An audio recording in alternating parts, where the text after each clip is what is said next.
இங்க ரகசியம் கிடையாது, எல்லாருமே ஒரு ஆள் தான். ஓகே,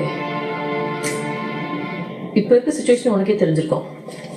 உன்னால ஒரு வார்ட் கவுன்சிலரை கூட வின் பண்ண முடியாது. கருத்து கணிப்புல உனக்கு 2%, எனக்கு 98%. உனக்கு ஒரு டீல் கொண்டு வந்திருக்க. நீ இன்னைக்கே அமெரிக்கா கிளம்பணும். நாளைக்கு நடக்க போற எலெக்ஷன்ல நீ இருக்கக்கூடாது. அப்புறம் நீ எனக்கு நிறைய வேலை கொடுத்துருக்க, இன்ஃபேக்ட் உதவி பண்ணிருக்க. 234 தொகுதியில எனக்கு யார் யார் எதிரிங்கன்னு நீ எலெக்ஷன் நிக்க வச்சு அடையாளம் காட்டியிருக்க. அவங்க மேல 234 கேஸ் தயாரா இருக்கு. எலெக்ஷன் முடிஞ்ச ஒரு வாரத்துல அவங்க என்ன ஆவறான்னு பாரு. ஒவ்வொருத்தனா வேட்டையாடுவேன். தற்கொலை, ஆக்சிடென்ட், கஞ்சா கேஸ்னு ஒரு தெரியாம அழிக்க போறேன்.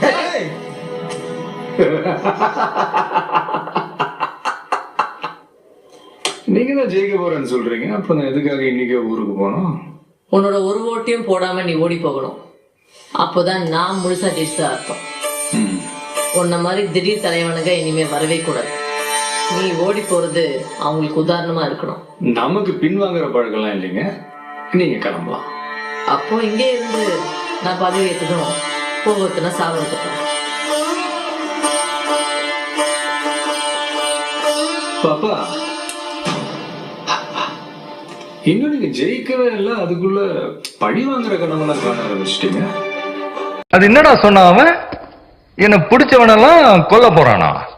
டேய், என்ன பிடிச்சவன கோடி பேர் காட்ட வெளியில முடிஞ்சத்தோட சொல்ற பாப்போம்.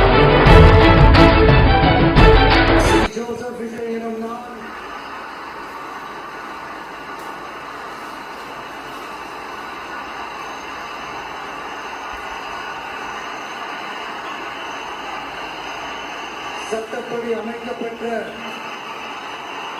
இந்திய அரசியல் அமைப்பின்பால் உண்மையான நம்பிக்கையும் மாறா பற்றும் கொண்டிருப்பேன் என்றும்,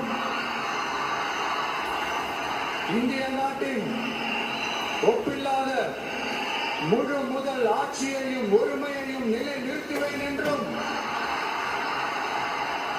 தமிழ்நாட்டு அரசின் முதலமைச்சராக உண்மையாகவும் உடற்சான்றின்படியும் என் கடமைகளை நிறைவேற்றுவேன் என்றும்,